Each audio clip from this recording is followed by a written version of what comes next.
শওকত ফরিদকে সঙ্গে করে রাম বনবাস চৌবের বাড়ির দিকে রওনা হয়। বারহৌলি টাউনের এক মাথায় বাজার, আরেক মাথায় চতুর্বেদী ধাম। বিশাল কম্পাউন্ডের মাঝখানে পুরনো আমলের দুর্গের মতো প্রকাণ্ড তেতলা বাড়িটার মাথায় রাম সীতা মন্দির। কম্পাউন্ড ঘিরে 10 ফুট উঁচু এবং 3 ফুট চওড়া দেওয়াল, সামনের দিকে লোহার পাল্লা দেওয়া বিরাট গেট। সেখানে পাকানো গোফওয়ালা বিপুল চেহারার ভোজপুরি দারোয়ান, হাতে বন্দুক, গলায় টোটার মালা ঝুলিয়ে দিন রাত পাহারা দেয়। শওকতরা চতুর্বেদী ধামে পৌঁছে দারোয়ানকে জানায় রাম বনবাস চৌবের সঙ্গে তারা দেখা করতে চায়। দারোয়ান ভুরু কুচকে দুজনের পা থেকে মাথা পর্যন্ত একবার লক্ষ্য করে বাজখাই গলায় হুঙ্কার ছাড়ে, ভাগ সালে। শওকতরা চলে যায় না, সমান কাকুতি মিনতি করতে থাকে। দারোয়ান ভেতরে ঢুকতে দেবে না, আর তারাও নাছোড়বান্দা। দারোয়ানের মেজাজ ক্রমশ চড়তে থাকে, সেই সঙ্গে তার গলাও। চিৎকার করে সে বারবার হুঁশিয়ারি দেয়, না গেলে গুলি করে শওকতদের মাথা বিলকুল ছাতু করে দেবে। এই সময় ভেতর থেকে গম্ভীর মোটা কণ্ঠস্বর ভেসে আসে, দরবান উন লোগোं को अंदर आने दो। গেটের পরে খানিকটা ফাঁকা জায়গা, সেখানে একটা হুড খোলা প্রাচীন আমলের মোটর গাড়ি, দুটো জিপ আর ঘোড়ায় টানা ফিটন দাঁড়িয়ে আছে। দুটো নৌকার মোটর আর ফিটন ধোয়া মোছা করছে। দূরে মূল বাড়িটার একতলার শ্বেতপাথরের বাঁধানো বা ঢালা বারান্দায় ইজি চেয়ারে কাত হয়ে শুয়ে ডাক এডিশনের কাগজ পড়ছেন রাম বনবাস। পাশে একটা নিচু টেবিলে আরও কিছু অনেকগুলো খবরের কাগজ পরপর সাজানো, আর আছে কিছু জরুরি ফাইল, কলম, দাবি, কাগজের রাইটিং প্যাড, নিচে একটা মোরদাবাদী ফার্সি।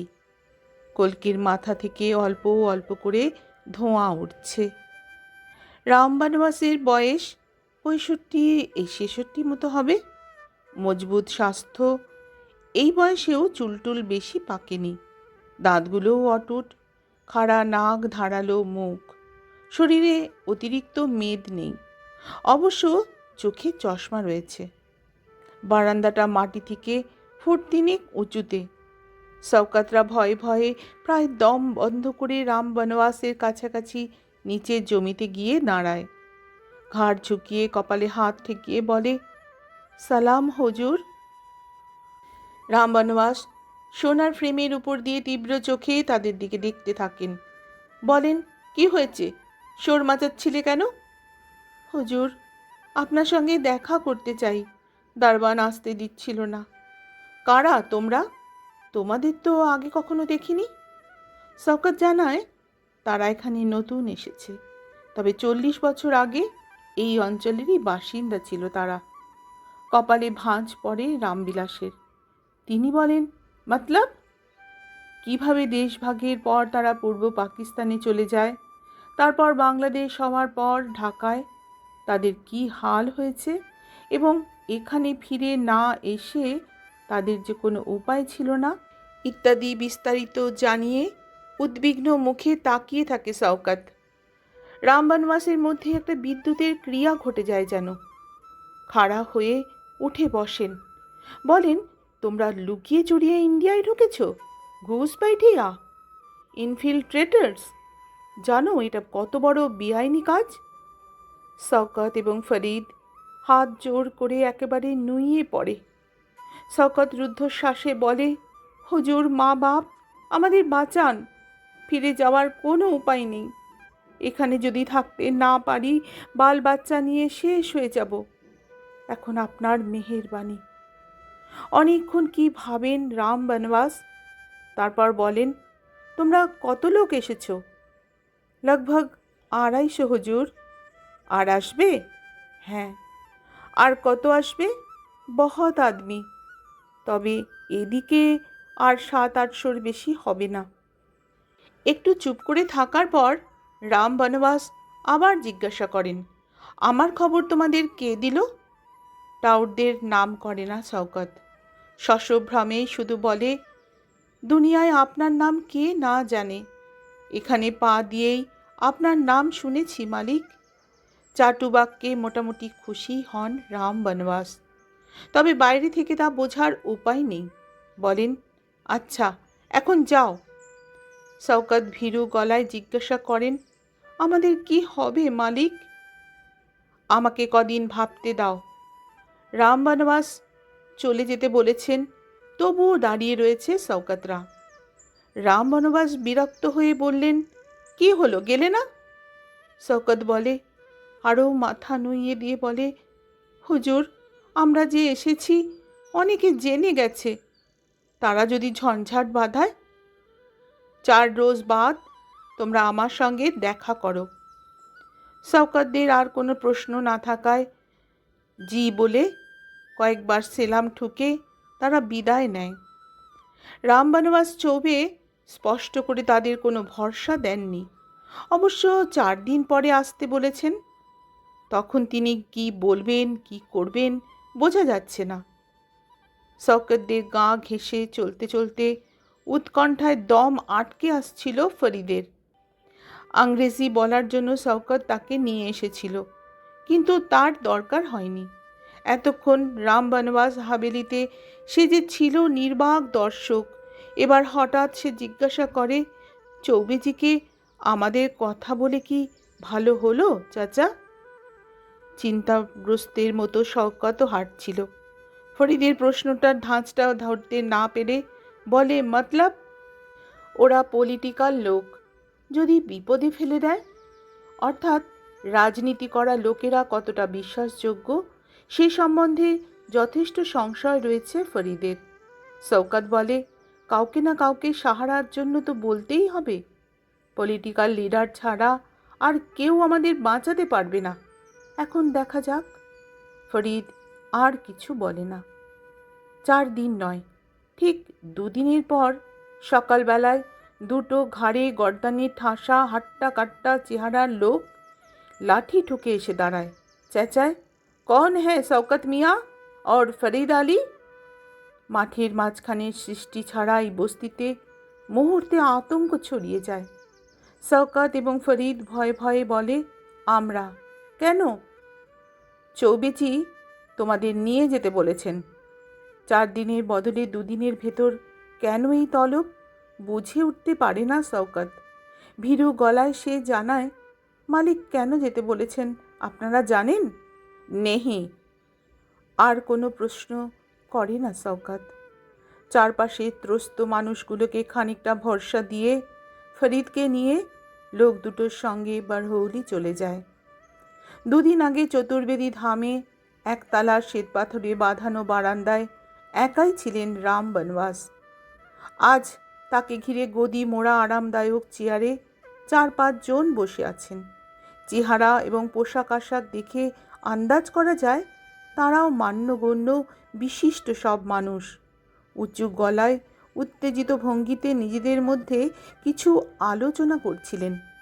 শওকতদের দেখে তারা থেমে যান। রাম বনবাস বলেন, এদের কথাই আপনাদের বলেছিলাম। তার সঙ্গীরা স্থির চোখে শওকতদের লক্ষ্য করতে থাকেন। একজন বলেন, এরাই তাহলে ঘুষপাইঠিয়া? এদের কথা আমার কানে আগেই এসেছে। বিলের পাশে পড়তি জমি দখল করে ঘর তুলে বসেছে এরা। আর কজন সায় দিয়ে বললেন, আমরাও খবরটা পেয়েছি। শুনতে শুনতে ভয়ানক ঘাবড়ে যায় শওকত আর ফরিদ। গল গল করে ঘামতে থাকে। রাম বনবাস শওকতকে বলেন, আজ তোমাদের একটা জরুরি কাজে ডাকিয়ে এনেছি। সেদিন তোমরা বলেছিলে লগভগ 250 আদমি ওপার থেকে এসেছ। কাঁপা গলায় উত্তর দেয় শওকত, জি। এবার রাম বনবাস তার সঙ্গীদের দিকে ফিরে জিজ্ঞাসা করেন, আপনারা মনে করেছেন আগলা চুনাওতে আজিবলাল ভালো ভোট পাবে? সবাই সমস্বরে জানান, হাঁ। কতগুলো শিওর ভোট হাতে থাকলে আমি জিততে পারি? কমসে কম 600-700। ঠিক বলছেন? হ্যাঁ, জরুর। রাম বনবাস আবার শওকতের দিকে মুখ ফেরান, বলেন, সেদিন বলেছে ওপার থেকে আরও 600-700 আদমি এখানে আসবে বা এসে গেছে তারা? নেহি মালিক, কি শুনছি কিছুদিন পর থেকে আসতে থাকবে। শওকত শ্বাসরুদ্ধের মতো বলে। কিছুক্ষণ চুপচাপ। তারপর রাম বনবাস বলে, এখানে 8 মাস পর চুনাও হচ্ছে, তা জানো? শওকত ফরিদকে দেখিয়ে বলে, জানি না, তবে বারহৌলি বাজারে ও 2টো চুনাও মিছিল দেখেছে, একটা আপনার আর আরেকটা আজিব লাল সিংয়ের। হ্যাঁ। রাম বনবাস নড়ে চড়ে বসেন, বলেন, এত আগে থেকে কেউ চুনাও নিয়ে মাথা ঘামায় না, লেকিন আজিবলাল ময়দানে নেমে পড়েছে, তাই আমার পক্ষেও হাত পা গুটিয়ে বসে থাকা সম্ভব নয়। ভূতচরটা জেতার জন্য 2 হাতে টাকা ওড়াচ্ছে বলে গলার ভেতর থেকে মোটা গমগমে একটা আওয়াজ বের করেন। বলেন, হুঁশিয়ার, ওদের পাল্লায় কিন্তু পড়বে না। ভীত মুখে শওকত বলে, নেহি মালিক নেহি। আর শোনো, আগলে চুনাওতে আমাকে তোমরা ভোট দেবে। আমার চিহ্ন পের, মানে গাছ। পরে যারা ওপার থেকে আসবে তাদেরও কিন্তু আমাকেই ভোট দিতে হবে। এই সময় নিজেদের মধ্যে খানিকটা সাহস জড়ো করে ফরিদ বলে, লেকিন মালিক, আমরা তো ঘুষ পাইঠিয়া, এদেশে ভোট দেব কি করে? তার মনোভাব বুঝতে পারছিলেন রাম বনবাস। বেআইনি অনুপ্রবেশকারীদের ভোটাধিকার নেই। তিনি বললেন, সব বন্দোবস্ত হয়ে যাবে, লেকিন হুঁশিয়ার, আমাকে ভোট না দিলে তোমরা জিন্দা গড়ে চলে যাবে। পাশ থেকে শশব্যস্ত হয়ে শওকত বলে ওঠে, হ্যাঁ হ্যাঁ মালিক, আপনাকেই আমরা ভোট দেব। এই জওয়ানের এদিক ওদিক হবে না। লেকিন আমাদের কি হবে? ফরিদ কদিন আগে মনপত্থল গিয়েছিল, সেখানে আমাদের বাপ দাদার ঘর বরাবর এখন চাষ হচ্ছে। আমরা কোথায় থাকবো, কি করব? ওখানে কিছু করা যাবে না। ভোটটা আগে দাও, ইন্ডিয়ান বানো, তারপর ব্যবস্থা হয়ে যাবে। শওকত আর ফরিদ চুপ করে থাকে। রাম বনবাস আবার বলে, আজ যেসব কথা হলো কাউকে বলবে না, মুখ বিলকুল বন্ধ। হ্যাঁ মালিক। আরও কিছুদিন কেটে যায়। এর মধ্যে সীমান্তের ওপার থেকে নতুন আরও কয়েকশো লোক এসে পড়ে। এদিকে নির্বাচনের কারণে এ অঞ্চলের আবহাওয়া ক্রমশ তেতে উঠতে থাকে। তারই ভেতর এক ঝিম ধরা দুপুরে 2টো লোক এসে ভোটার লিস্টে তাদের নাম তুলে নিয়ে যায়।